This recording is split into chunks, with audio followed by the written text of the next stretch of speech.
Hello guys, ஒரு நுங்கு பால் போடலாமா? நுங்கு எடுத்து க்ளீன் பண்ணிவிட்டு குட்டி குட்டியாக கட் பண்ணிவிட்டு பாதி நுங்கு எடுத்து பால் சர்க்கரை போட்டு மிக்சியில் நல்லா அரைச்சி ஒரு கண்ணாடி கிளாஸில் மாற்றிட்டு ஐஸ் க்யூப் அண்ட் நம்ம கட் பண்ணி வச்சுருந்த நுங்கு போட்டால் நுங்கு பால் ரெடி. இங்கே பாருங்கள், நுங்கு பால், நுங்கு மில்க் ஷேக் என்ன வேணால் நம்ம பேர் வச்சுக்கலாம்.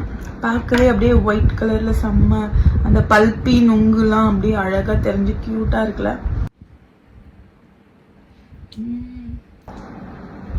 அது அப்படியே கடிச்சு சாப்பிட்றப்ப நல்லா இருக்கும். இந்த வெயிலுக்கு இந்த மாதிரி நீங்கள் போட்டு குடிச்சிங்க வச்சிங்களேன், செம்மையாக இருக்கும்.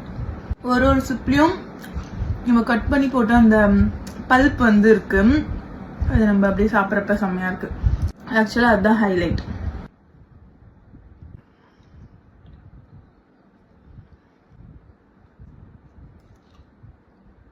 ஓகே காய்ஸ், நுங்கு வாங்கி ரெகுலராக நம்ம அப்படியே சாப்பிடாம இந்த மாதிரி ஒரு மில்க் ஷேக்காக போட்டு குடிங்க, செம்மையாக இருக்கும். ஓகே, நெக்ஸ்ட் வீடியோவில் பார்க்கலாமா?